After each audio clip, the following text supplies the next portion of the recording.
Hello there and welcome to a brand new game for the channel called the Scrap Mechanic. Yes, I know this game is quite old, came out in 2016, but a friend of mine bought it for me, DDG, or Drunken Dragon Gaming. I will try to remember to put his link for his channel down in the description below, but if it's not there, look at the friendly content creators section on my YouTube page. So underneath there, if you scroll down from my main YouTube page, you'll find that section. You can find him in there, just displayed there on the main page. But yeah, he bought me this game so that I could join him and a few others and stuff like that. We won't be joining them today, but this is going to be, I don't know exactly how this video is going to turn out. It might take me a couple days to actually finish what I'm trying to do. But I've been playing this game for a little bit, just kind of on my own and with him a little bit here and there. Just kind of, getting a feel for the game and stuff. That's kind of the first time I've ever done it that way. But this is going to be a little bit special. So what we're going to do is we're actually going to go into creative mode, not because I want to avoid the survival or anything like that. I enjoyed the survival immensely. I got a game going. But I kind of want to let my creative side take over. That's what the creative mode's for, essentially. We're gonna go ahead and jump on into here, hit play because I already get everything set up. So I'm going to be building a vehicle that I kind of want to blueprint. Now I haven't figured out how to do the blueprint stuff yet, but I'll be figuring that out as I play. Now, of course, we're just going to go ahead and just get started here. I'm not no explanations or anything. This is going to be a speed build, so I'm just going to fast forward through everything as I'm building it, so you guys get to kind of watch me do a speed build. Not speed build in the sense of we're going to try and build as quickly as possible, but speed build as in I'm going to take the footage and I'm going to speed up to about 2,000% as I'm building. Just have a little fun. Let's see. So I've got my blocks down here. This is what I'm going to be working with, just basic stuff. I'm not going to go too advanced or anything like that. I mean advanced as in I'm not going to try and grab like these crazy blocks or anything like that. Stuff I can't even know about in the main game or anything like that. It is a little bit of spoil, but that's okay. I'm also going to be, as my main kind of framing, essentially, I'm going to be using these beams here. This is my radiator, by the way. So, like I said, I'm going to be building a car. I'm going to play around with some of these blocks, designing and stuff like that. And then down here in the third bar, we've got some piping and stuff that we could do some suspension work with some axles and stuff. Kind of want to build. I do want to try and build a vehicle. Now, this game, if you have not seen this game, you can actually go quite in depth with a lot of this stuff. There's a lot of different mechanics when it comes to the game. You could do all kinds of crazy stuff, all kinds of crazy builds. You got your wheels here, you've got bearings, you've got you got the cockpit and the engines and stuff like that, and then you've also got different kinds of settings for suspension and stuff like that to set up things the way you want them to work. You can do all kinds of crazy stuff. You got switches and control boards, and it gets pretty nutty very fast trying to build stuff the way you want it to be built. So this is probably going to look quite crude, I would imagine. This is my first time building like this. I've tried to build in the survival. It's really hard to actually let my creative mode kind of, my build mode kind of come out when I'm working with blocks and, in order to get the higher stuff, you have to go through the game and spend many hours. That's fine. It's just being able to have all this stuff. You can't have it for a while. Even with the game I was playing with Dragon, he doesn't have the ability to really build a lot of this stuff. Now he can build quite a bit of it, quite a fair bit of it, but it takes a lot of resources, and it takes so much time. And when you got multiple people trying to build vehicles and stuff like that, trying to build stuff, the resources run out very, very fast, and then you're having to deal with all the survival elements, and it's just, I don't know. I think it's a little crazy. There's sand. Just build my vehicle out of sand. How about spaceship block? That looks cool. But I'm just gonna be basically just with the basic stuff. I'm not gonna, like I said, I'm not gonna go too crazy with some of these crazy blocks that take crazy materials that I have no idea Just the stuff I've had interactive or interaction with in the past, and that's what I'll be using for the most part. Now these I-beams I haven't really touched, but yeah. So anyway, without making you wait any further, let's just go ahead and get started. Probably gonna take me a couple days, like I said, to build this type of stuff. It does take me a while, and I'll probably rebuild certain sections multiple times to get it the way I want it to look. But yeah, we'll see what happens. But anyway, let's go ahead and get started here. Let's go.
Whew, it's actually taken me a couple of days to build this. I built spent the first day building the frame and the motor and everything, getting some of the suspension stuff set up and whatnot, and then spent the rest of today finishing up the way the truck runs. I like that you can change the light color. I don't know, I don't think it changes the actual lights on the ground, but it seems to change the lights and stuff like that. When you color them, it changes the look of the lights anyway. So yeah, this is a pretty fun build. My very first serious build, by the way. Very serious build pickup truck. That's what I was going for. Um, just your standard pickup truck as well. It's actually you just see how heavy it is right there. I tried my best to make the axles turn. That wasn't going to work. Obviously, you can't make the axles go through the suspension piece and actually connect to the tires, which is not going to happen. Now, of course, with this system, you can't really do springs. Oops. Keep getting stuck in here. That's why there's a hole in the roof, by the way, because I don't want to make it any taller till we can, stand up in there. Uh, it's already too tall, in my opinion, but it's all right. It's all right. Let's go ahead and do this. There we go. All right, so we got. So basically, this type of system is what's called a coilover. No, that's in real life terms. I don't know what you'd call that in the game, but basically, it's a coilover over the axle. Now, of course, this isn't quite correct, obviously, because I can't run the axle through to the actual tires. You'll just have to pretend. Yeah, that's what you would call a coil. That's what you call a coilover, which is basically a coil spring, coil over the axles. That's basically a coilover. Now, in the real life version, the other thing you would do is with this suspension here, which I'm not going to do because I would need even more bearings and stuff just to make it pivot correctly and whatnot. But in the real life version, you would have the coilover, and then you would actually have either a half leaf spring or a trailing arm that went up to the truck suspension, or up to the vehicle suspension, or up to the vehicle's frame, to support this to keep the axle from moving forward or backwards, because just having the coilover attached to the axle, there'd be too much movement that would allow the axles to move forward and back, so they'd have what they call a trailing arm, which would basically come from the back here and go up to the frame itself. And it'd be, some of them are a leaf spring, like on a lighter duty, like very light duty pickup trucks, and stuff like that, or bigger vehicles. And then on cars, it'd just be a solid bar going to the frame instead. Basically a trailing arm. And now they got independent suspension and all kinds of crazy stuff. But that's called a coilover. And then, even though this is exactly the same as the rear, This technically on the front is called what's called a McPherson strut. So you've got a single A-arm frame, which isn't attached to the frame. It's not attached to the actual frame. But it's a partial McPherson strut. Yeah, the when you actually turn the wheels, it actually will turn the whole strut with the spring. That whole thing actually rotates with that and stuff like that. So it's pretty freaking cool. You know, and if I had more time, I could actually build. The only problem with building suspension like real life is you end up getting way too big with a lot of the stuff. So it's not great. But yeah, I've actually enjoyed this build.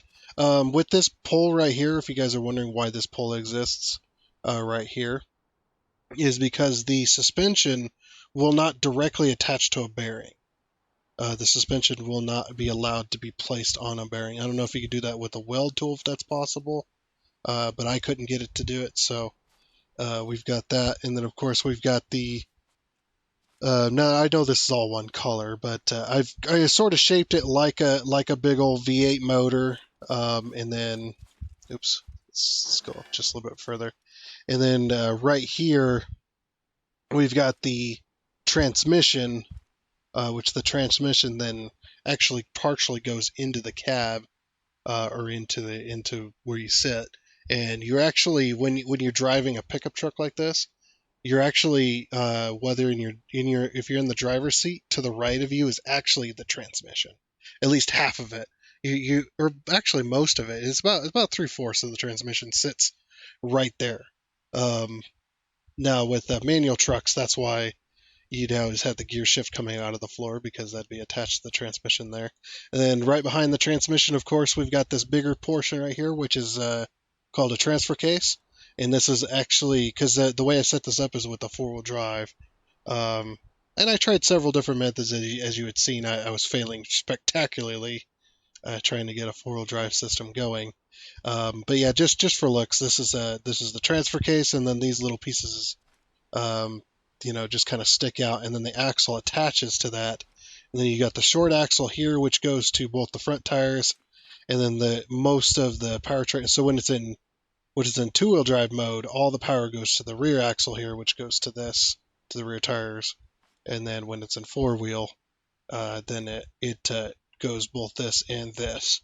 Now, the cool thing is if you have a four-wheel drive vehicle and you ever break the rear axle, or something happens to the rear end where you like say like the rear end breaks or something like that, and all of a sudden the drivetrain is just spinning and the wheels aren't going anywhere, it's just broken, that kind of stuff, something like that. With a four-wheel drive vehicle, you can actually engage the four-wheel drive and still be able to drive with the front axle. um, it's been done. It's like you can still engage four-wheel drive and still be able to drive yourself home, you know, or drive yourself to a mechanic shop. Um, cool little fact there. But yeah, we got the front end here, which is always offset. They always offset it because the transmission and the transfer case actually come below this axle. I just didn't want to go too much lower with the whole thing. But yeah, the transfer case, the actual axle is higher up. Um, but the problem with doing that is you can't do angles with pipe like that. You just can't do angles in this game unless you have like mod packs and stuff. So yeah, I did the best I could. Pretty good. And then of course here you've got this switch, which opens up the hood. It's not going to work if it's on the lift, but. So yeah, basically, I could have it here, but it'd be weird to have a switch right there. So I'll just put it here. Yeah, you got the switch, which opens up the hood. I put the slats in there so that you could feel the truck, because obviously you can't feel the truck anywhere else but the engines, unless there's a different way of doing that. So you can open up the hood. You also don't have to open up the hood to feel it, but it is cool to be able to have an openable hood. And of course, back here you got the tailgate. This switch I didn't care about. But yeah, you got the little tailgate there so you can jump in the back. I got this right here, so if I want to pull a trailer, I can hook a trailer to it. with this. Of course, we'd have to weld it and stuff like that. I'm sure there is a way to be able to actually hook to trailers and stuff. I'll figure that out some other day, but that works pretty good there. And then, of course, you can also do those from the inside, as you can see here. So, when I press 1, this is actually the four-wheel drive. The front axle is actually engaged right now, so it's actually pulling the truck slowly. I didn't want to put you can't put a whole lot of power on it, because right now you see I can drive forward without having the front wheels engaged. Yeah, so I can actually drive. I've got the engine fully upgraded just because when I put the body on it, it was just like, yeah, it's too heavy. But the major issue is let's say I wanted to max this out. Now if I max that out, watch what happens. I can't move. And the reason is because a bearing that has got a power source, whether it's powered or not, doesn't matter. Whether it's powered or not, if it's connected to a power source like an engine, what it does is it locks the bearing when the power source is off, which is really sad. So I had that about there, right? Something like that. Of course, this one I could fully max this out, but then I'm like a drifty truck, so I was like, yeah, I won't max it out. But yeah, so you'd feel it from here. Got these little slots, which the slots are pretty cool. Yeah, kind of like a street truck, I guess. And of course, the tailgate or the actual bed. You've got the fenders that are actually on the inside. This is I did the fender partially on the outside as well because I was like that would look kind of cool, just to have the fender kind of stick out there a little bit, kind of like an older truck, but it's like it's more of a square body rather than something like that. But yeah, pretty cool. And then of course you activate 3 from the actual cab, and you can activate the back of the truck, and then 4 activates the hood. Actually does kind of look like an engine a little bit, like and then one of the last things here is when I was building this, the reason I got this cross member is in here is not for stabilization or anything. This cross member that goes in here is strictly for the engine. So the truck that I based this whole framing and stuff and everything off of, based off my own personal vehicle, I based this off of a real life truck where the part of the frame, and it's welded directly to the frame, but part of the frame is actually the engine, which is what is called the engine cradle. And the engine cradle is what cradles the engine inside there. It holds the engine in place. When you pull the engine out, the engine cradle is just like this kind of slight, like very weird, like U shape ish, or more like a C shape, I guess, like a very open C shape, kind of. And the engine kind of nestles inside there, and it's got it's got mounts, and you mount the engine inside there. So I just want to kind of to recreate that. This one I messed up, but I remade the frame on a friend's game and actually made the frame better. So, or at least this part of the frame anyway. The rest of the frame is copied. And of course, we got the windshield here. I tried doing it with the windshield blocks. That definitely was not going to work. And of course, we got the back windows here. I decided to split this off because it did kind of match. Then figuring out the paint gun was really fun too. I mean, actually, technically, with the stripe, you'd have this effect like that. And of course, I could double layer it so I could actually paint the inside of the cab black. That's just what I wanted was.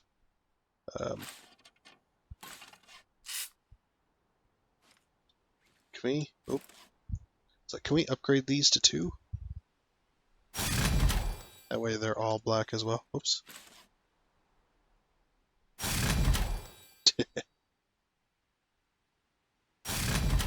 There we go. Now they're all the same.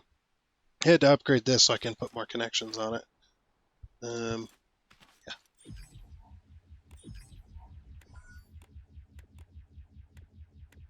And of course, you got the lights as well, which is 2. And also, as well as I wanted to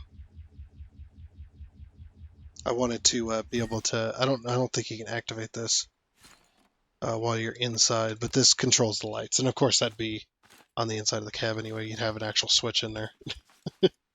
So I thought, that was a perfect spot for the switch. And then the other switch for the 4-wheel drive is actually like on the backside of the boat or kind of hidden in there. So yeah, pretty cool build. I don't know when I'm gonna do another build like that.